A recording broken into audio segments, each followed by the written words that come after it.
Welcome back to CSP Plus Commentary. I'm so excited to bring you a new commentary video featuring my Havoc DH in a 15 no-coon. This one is going to be epic. I played Mortal Strike and a very off-meta comp you probably have never seen before. Let's dive right in. If you get a chance, please like and subscribe. When diving into this strategy, it's important to note that we don't get significant value out of that pre-I-beam meta potion, but I like to use it anyway for muscle memory. It just helps. I'm currently running Mortal Dance instead of my 15% HP shield on Blade Dance to reduce the amount of healing the mobs get from the Sanguine. As long as the healer is aware ahead of time and you're cautious about the potential one-shot mechanics, it's a viable option for Sanguine. However, be mindful in many scenarios you might not fully appreciate how beneficial 15% health shield can be. Always weigh the risks and benefits for each talent before you take it. Generally, you're not going to be running it. Right here, we're just going to do our fairly standard rotation. This one, you can't really just send your Glaive Tempest immediately. This is an example of when you have to change your build, your rotation up slightly, because I don't want that much front-loaded damage, and all of those mobs coming in, that would have been a lot of front-loaded damage. These guys are dropping Sanguine, but I have Mortal Dance on them, so they're getting half healed every single time. So when a mob has this much HP on a Fortified, it really isn't that bad bringing something like a Demon Hunter. It actually is pretty good. Right here, be careful of these guys. They frontal, they have a huge cleave range, and then they have that circle under them. Plus, the archers put the circles on the ground. Then you have the longbows that are casting. One of the really epic things that you can do here, in this key we didn't end up doing it because this was just a random pug. So like, let's say our priest or a evoker could get up onto one of these ballistas on the very top, and all of these guys would try to jump to them, but they wouldn't be able to reach, so they would never do the damage. They do quite a lot of damage, so it could be worth it. Every single pack, if you're in a coordinated group, it's almost certainly somebody's going to be standing up there, as long as the tank can be in range of it. Right here, if anyone's trying to wonder, I did get some pings about how I'm just instantly targeting the beings here for Incorporeal. It really is just as simple as I just have a mouse over macro and I see him and then I cast it on him. That's it. I don't have to target him. I don't have to do anything. I just use my imprison button as a mouse over. And like right here, I am waiting to get a little bit because he's a prop paladin. They don't have the best front-loaded threat. I'm running augury, so if that procs at the very beginning, I drop all of my damage right away. It can be kind of bad. So I try not to do it generally. There's some times where I know, like if he's walking into a pack with Avenger's Shield, yeah, I'll send pretty much all my damage immediately. But if I see that he hasn't hit all of the mobs yet, in these 15s, I don't have the shield right now too. So all of the auto attacks, like it's 15% health shield is nothing to scoff at with a lot of this rot damage in these keys. Right here, I just try to get the stuns out early, potentially get a second one. This is... it's just always a toxic pull for melee because I have to dash through all of the mobs, not get frontaled. It's all of these mobs, all of these dungeons and Dragonflight are quite unforgiving for melee. I do enjoy playing it in a harder version like this, but it'd be cool if Demon Hunter was just a little bit better. I liked it when we had our resets. Right there, we have Mortal Dance on the Sanguine mob, and he's almost not even getting healed, and now he got dropped. So it's pretty powerful getting this type of debuff on these mobs. Right there, I ended up getting hit. So there's just always something to get hit by here. Even if the mobs are at 2 HP, they're just trying. I believe that this tank does a pretty cool pull here that maybe some people can take. This pull, as long as he makes it looks like he's running. I think this is the guy that does it. Hopefully, if he runs and kills these, yeah. So these mobs out here, I've done this pull, I think like literally like 2 or 3 seasons ago, whenever this was out. I did it like 2 times and I was like, that's not too bad because you can kind of really skip a lot at the end.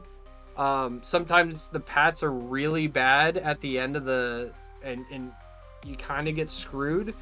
They get so far away, you can't pull them back together, or you just have to wait, and that's a pain in the ass. With these, they just kind of pat into you no matter what within like a certain time frame, and this makes it just easier to do the pulls later. This, I do not think we did a good job of grouping them at all. I don't think we were ready for this. I wasn't ready for this. I've never really done this pull, but I'll improvise and I'll try to hit mobs wherever they may be. We had a little bit of lag there, but we'll play right through it. That's not going to stop us. So the sanguine healing coming in again. So I'm glad I brought that mortal dance. So one of the things right here, this guy had the most health, so we got to make sure that this guy's dying, because this pack doesn't really end until this guy's dead. I mean, we could probably put some dots on him. I'm just making sure there's no real rot damage. I'll stun him out here. No big deal. Now we're going to be running to the next pack. We'll have meta everything with the Shadow Priest as soon as the pack comes down. And I think I keep changing my music here because I was like, oh, I'm gonna probably have to upload this with sound, so I gotta put non-copyright music on, so I can see that I keep tabbing out.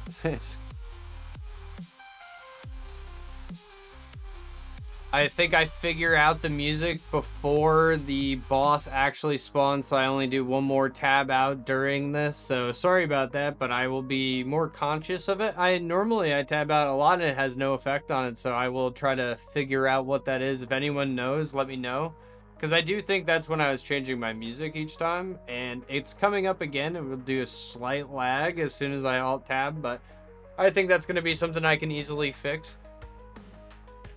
Right here, we're just trying to make sure that we don't die. We're watching when stuff is...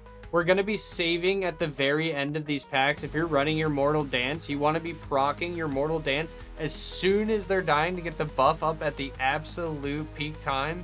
Because you can't keep it up literally 100% of the time unless you're in cooldowns or have like really good haste. But I probably wouldn't recommend the haste that would be required. So right here, I changed my music. I think I finally figured it out, but I have muted it anyway, and I'm just doing a commentary. So all of it was for naught, and I could have probably just listened to my normal stuff I was going to listen to. Here we go with the main boss. I'm just going to get the Soul Rend put up at the beginning because I'm kind of saving my stuff for as soon as this guy spawns. I'm not going to target him too much because he's just going to kind of die to my passive damage. We want our main damage onto the boss right here. I could have done like another auto attack or two, but there's really no point. The only reason a key is gonna get busted right here is by doing something stupid, and me getting one auto attack is not gonna, most likely not gonna be the difference on the 15. If you see me pushing 18s, 19s, 20s, I will be going for every piece of fractional damage that exists in the game, and I will probably get it. But for this, I will be nice and safe. No need to waste B-reses early. Right here, it's sometimes a hard decision. Do I wait the full 4 seconds for that mob to spawn? I say no right now because I'm already down 30 seconds on my hunt because I used it that early on the single target. It's still good single target, and this mob is dead. So yeah, I think I made the correct decision. I definitely think using that was correct on the single target. If he's going to be up in 0.1 seconds and you know no one on your group has any damage for it, then you can hit him. But I believe that we dominate mine the other one. So that's the other cool thing about these mobs is you can root them, you can imprison them, you can dominate mine them, there's so many different options that you can do with these ads. There's so much CC that you can do. But just try, if you have a slow ability in your kit, use it. These things run quick, and we're trying to hit the boss at the same time.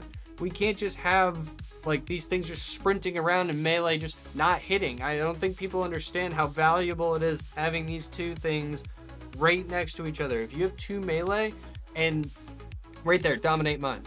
And so now he's gonna go over there, and we're going to be able to just pretty much kill this boss with the next sphere, and we don't actually have to kill that guy. But yeah, if you have multiple melee and these guys are just running room to room, like on the side to side, and you can't even hit the boss during it, It's so bad. You want to be stunning and CCing these guys underneath the boss for maximum DPS. Right here, nice and simple. We're just going to go fly to the left. In this run, I believe that like right here is when a tank needs to be looking at all cooldowns. Priest, me, and Boomkin, we have CDs. Actually, the Priest and I have all CDs. Looks like the tank has most of his CDs. It looks like the Shaman has all of his CDs. Excuse me. We should be going and doing the pack up top with all CDs. So one of the things that we could have done here is we blow all of our CDs right here. We absolutely fry this pack, and then we can just go on and kill some of the other stuff, and then just kind of wait a little bit on Lust and then get it on cooldown. Or in this exact dungeon, especially if you clear every piece of trash before, and then you're going to do the meld skip on the last boss, which I don't think that we do here. And so that's one reason why we didn't really need it.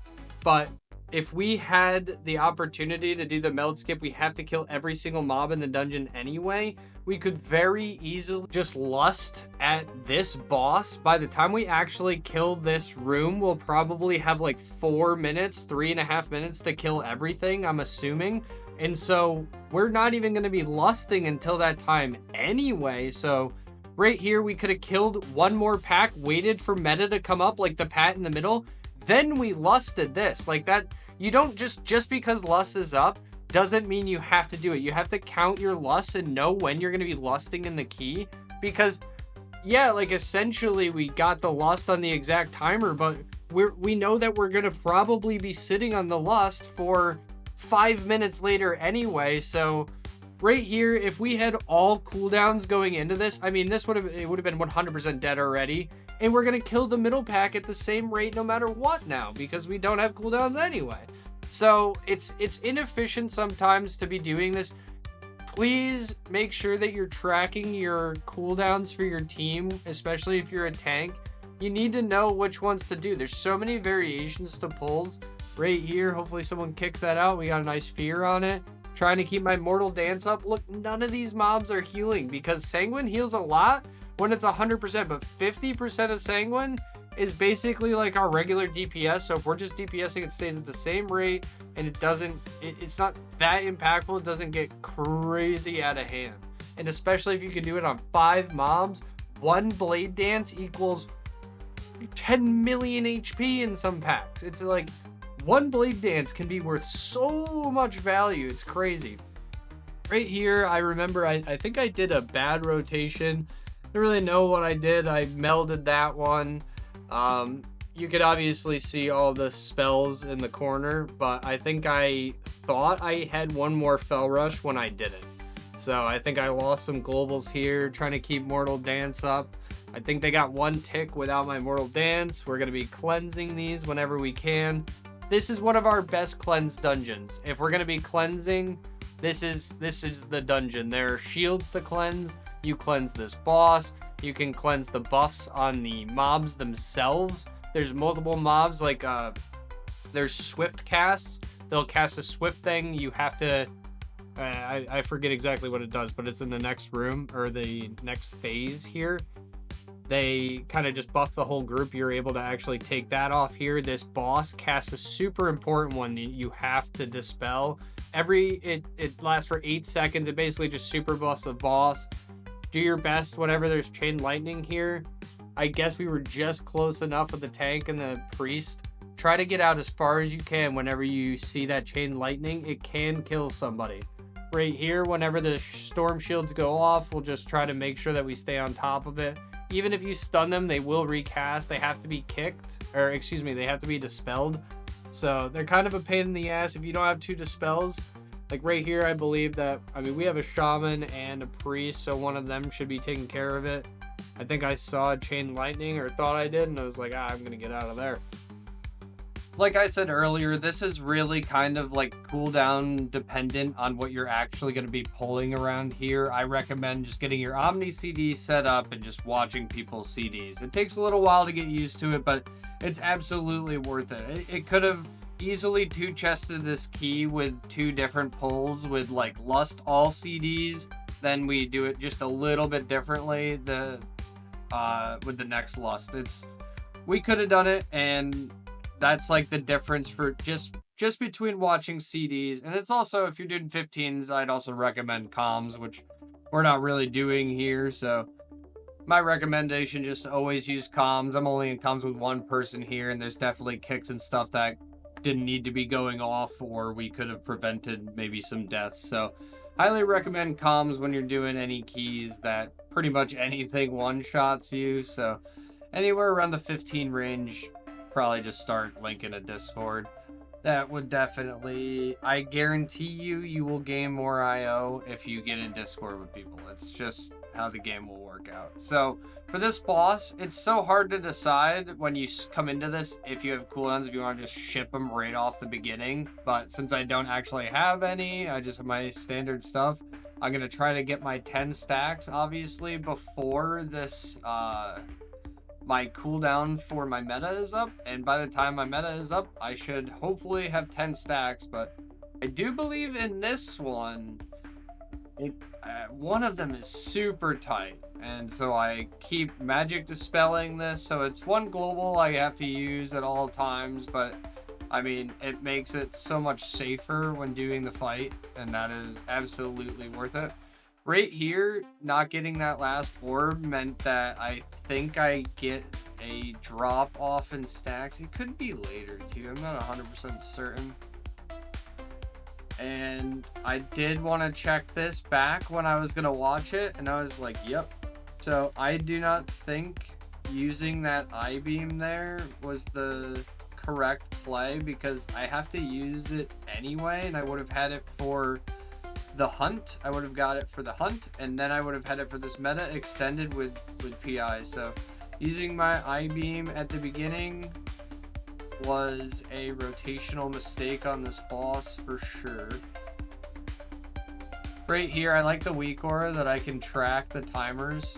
I can see how long I actually have. There's sometimes you want to delay getting this buff as long as you can, because he sometimes doesn't send it out, and then you miss an overlap, and then you don't get 50% more damage. It's crazy. The difference between having 10 stacks and not is nuts. So it's just, you want to try to min-max it, and as soon as you're at 10, you don't want to take any more. You can't get anything else when you're at 10. The only thing what you're doing at 10 is you're trying to min-max the timer on it, so you're taking the least amount, blowing the most up that you can, but staying at 10, because you take a little bit of extra damage. So it's always a little bit easier to just try to save one until he's right before the boss. That's what I try to do.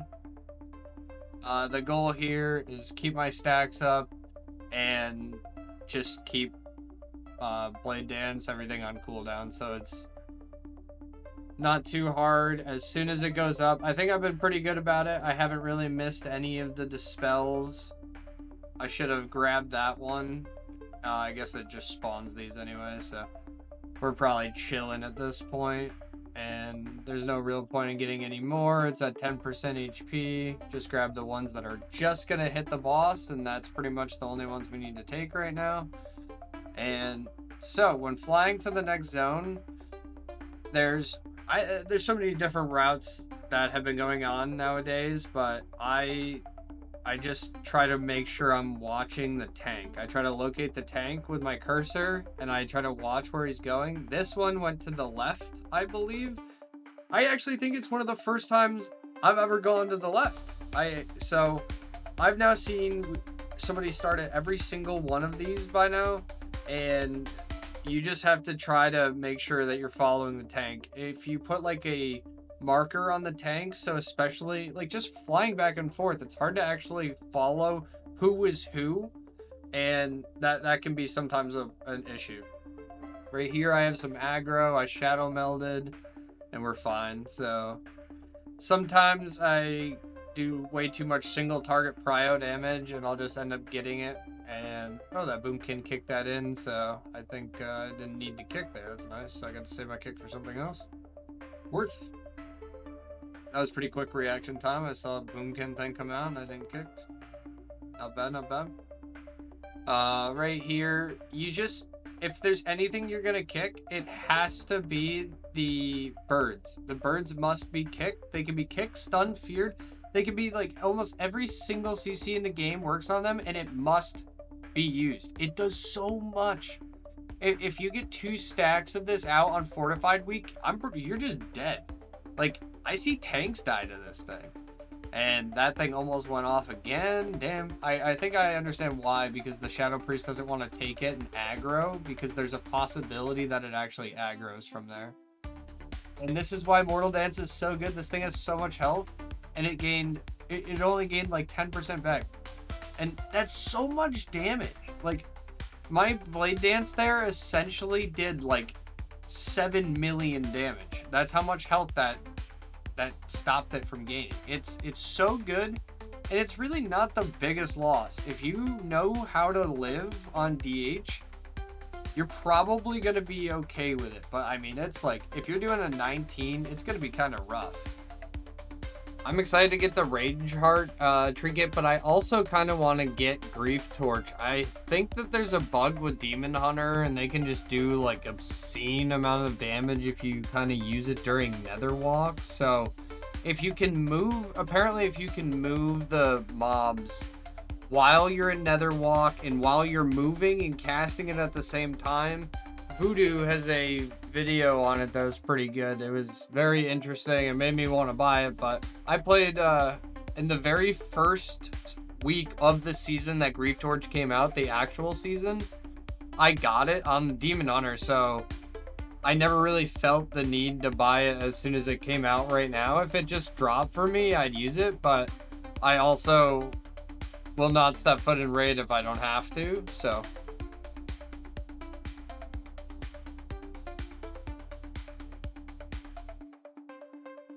I got Cutting Edge one time in BFA on Demon Hunter. I don't want to do it again. I would like prog with a group on a last boss if they needed my class for some reason, but I don't know. I have a full-time job now. I want to learn some editing, and I just like to play some Mythic Plus, so I'm not really too interested in raiding. I like logging in and being able to do whatever I want to do when I want to do it. So, and I feel like I can generally do that with Demon Hunter and Mythic Plus.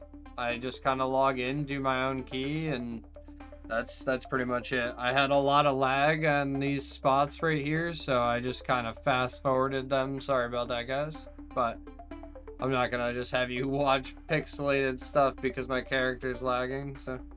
I did my best to splice it in a little bit. I think you'd miss probably, it's like 15 seconds of lag, and I don't know, I think it's some setting between my OBS and my encoder. I don't know, I'm learning a lot of new stuff as I go along with editing, and it's pretty exciting, but I mean, it is a lot. It's a lot to take in at once. So far, so good. I'm enjoying it. I think it's definitely a big learning curve. Right here, these guys are kind of a pain in the ass with sanguine. I mean, that's just so unfortunate. But I mean, look at that Mortal Strike value. That is so much health. Like, it's millions and millions of health. So my Blade Dance is just worth millions. That's a pretty cool thing. It's I was wondering how much value I would actually get out of it in here, but I think I've gotten millions of health worth of value. So I've done, I can check and see, give a rough estimate of what my Blade Dance does normally, and then given all of the health that it's sucked up, I wonder how much it's actually, like, it's in the millions. It's so much extra damage done in this key.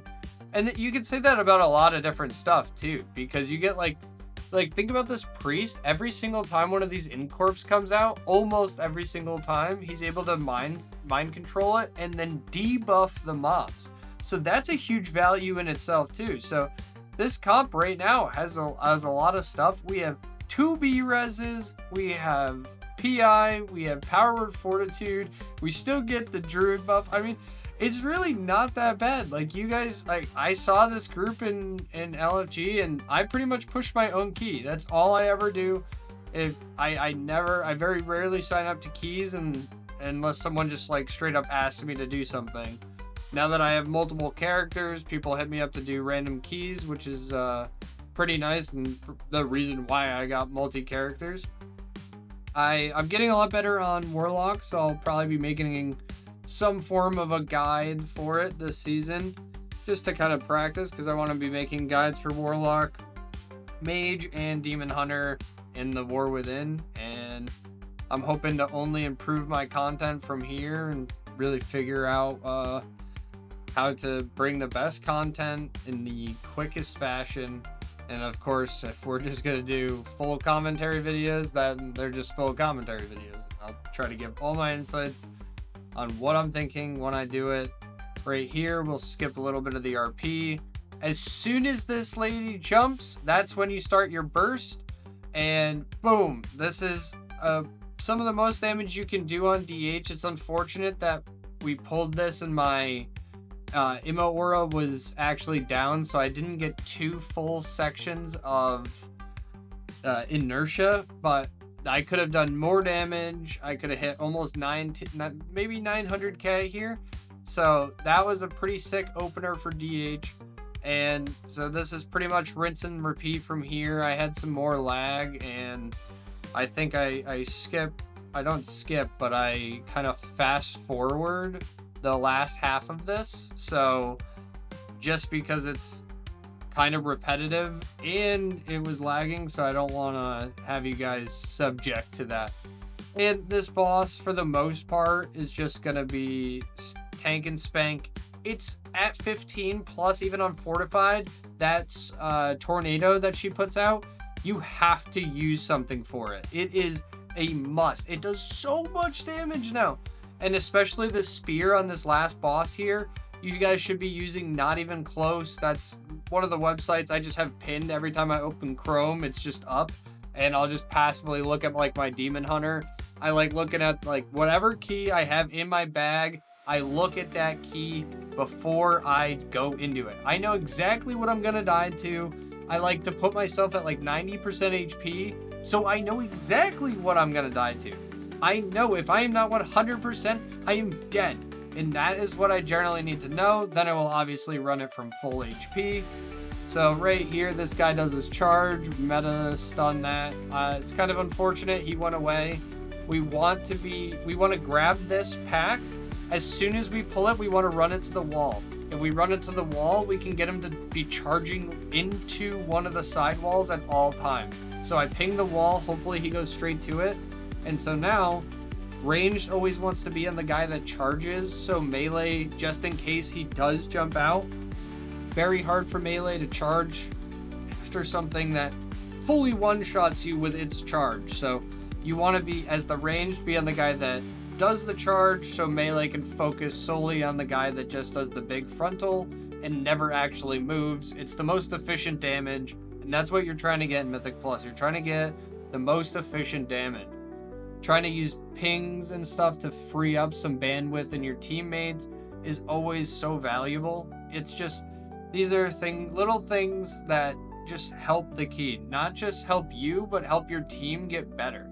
If your team is improving, or if your team in the key has an easier time, you are going to have an easier time timing it. Like, imagine if you just had limit maximum sitting over you, just calling out all your kicks and stuns.